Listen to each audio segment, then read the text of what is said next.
Bonjour, alors aujourd'hui nous partons à la ferme de Carline chez Pascal et Aline où nous allons déguster le fromage de brebis. Venez, suivez-moi. Donc on est chez Aline et Pascal, il est 7 h du matin et on est en train d'effectuer la traite des brebis.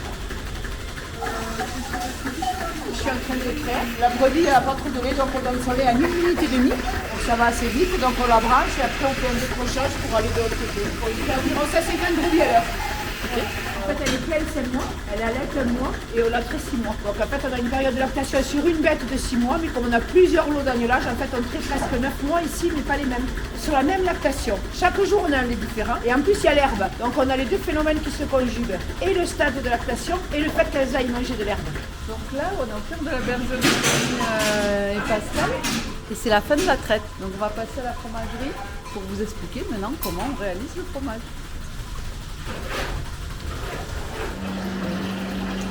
Donc là, j'en présure avec ma présure d'agneau. Mon lait, il va passer de l'état liquide à l'état solide. Donc là, je ne touche plus, je le laisse cailler. Là, c'est ça, je vais en présurer, donc je vais mettre la présure dans mon lait. Je vais le laisser pendant une demi-heure cailler, devenir solide. Je vais brasser pendant une demi-heure à la main. Et après, je vais le mettre dans mes toiles en coton en moule, je vais mettre en moule.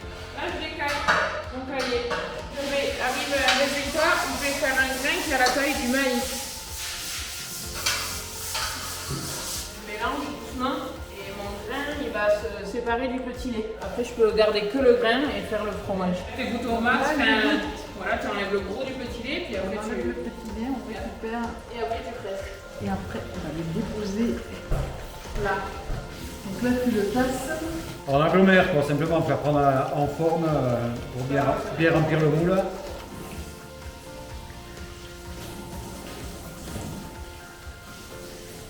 Donc là, on est dans la cave d'affinage. Donc on peut constater qu'ils ont d'abord mis les fromages qu'on a travaillés de l'autre côté, on les a mis dans un bain de saumure. Là, c'est de l'eau et du sel. Et puis ensuite, ils les égouttent sur cette première étagère, on va dire. Et ensuite, au fur et à mesure, ils les déposent sur les cueillettes.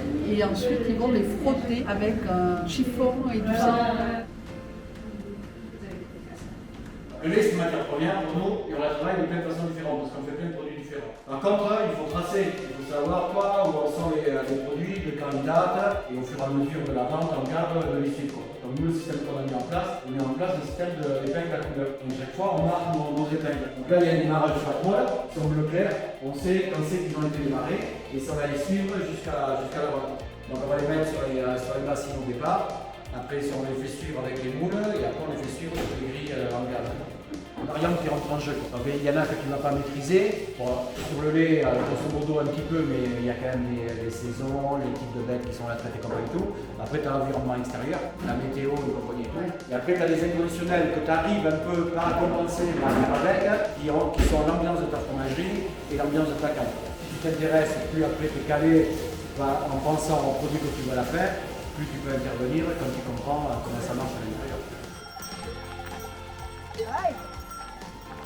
Du coup, je les mets dehors et elles vont aller manger de l'herbe. Je vais les monter au-dessus à une demi-heure de marche pour qu'elles mangent toute la journée dehors. Une demi-heure, 3/4 d'heure. Et elles redescendront ce soir vers 18, 19h, 20h, même si le temps reste comme ça.